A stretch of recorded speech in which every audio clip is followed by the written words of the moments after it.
പരിശുദ്ധ പരമദിവ്യകാരുണ്യത്തിന് എന്നേരവും ആരാധനയും സ്തുതിയും പുകഴ്ചയും ഉണ്ടായിരിക്കട്ടെ. നിത്യസ്തുതിക്കർഹനായ പരിശുദ്ധ പരമദിവ്യകാരുണ്യത്തിന് എന്നേരവും ആരാധനയും സ്തുതിയും പുകഴ്ചയും ഉണ്ടായിരിക്കട്ടെ.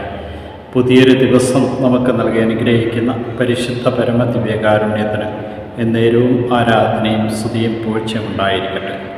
കർത്താവിൽ വസിക്കുന്ന ഒരുവനും പാപം ചെയ്യുന്നില്ലെന്നും ദൈവം നീതിമാനാകയാൽ നിങ്ങൾക്ക്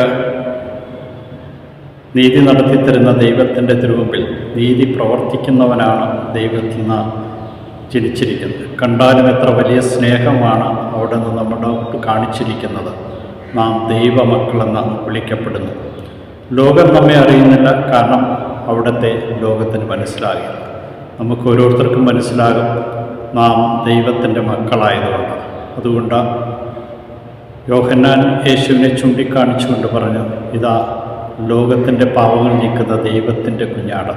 ഈ കുഞ്ഞാടിനെ സമ്പൂർണ്ണമായിട്ടും സ്വീകരിച്ചുകൊണ്ട് ജീവിക്കുവാൻ നമുക്ക് കഴിയുമ്പോഴാണ് ആ കൃപകൾ നിറഞ്ഞ് പാപത്തെ നകന്ന് ജീവിക്കുവാൻ കഴിയുക. ലോകത്തിൻ്റെ പാപങ്ങൾ നീക്കുന്നവനാണ് എൻ്റെ പിന്നാലെ വരുന്നവൻ എന്ന് വളരെ വ്യക്തമായിട്ട് പറഞ്ഞു.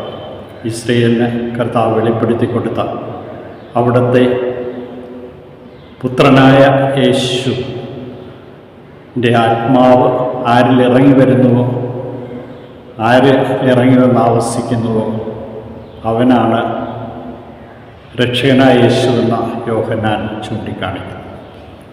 ഈശോയെ, ഇന്ന് ഈ പ്രഭാതത്തിൽ നീ തന്ന എല്ലാ അനുഗ്രഹങ്ങളെയും സ്വീകരിച്ചുണ്ടാകും അവിടുത്തെ തിരുവിഷ്ടം നിറവേറ്റി ജീവിക്കുവാൻ ഞങ്ങളെ ഓരോരുത്തരെയും അനുഗ്രഹിച്ചതിനെ ഓർത്തു നന്ദി പറയുന്നു. നിൻ്റെ അനുഗ്രഹത്താൽ ഞങ്ങളെ ഓരോരുത്തരെയും നിൻ്റെ കൃപകൾ നിറഞ്ഞ് ജീവിക്കാൻ അനുഗ്രഹിക്കണമേ. ഈശോയെ നന്ദി, ഈശോയെ സ്തുതി, ഈശോയെ ആരാധന.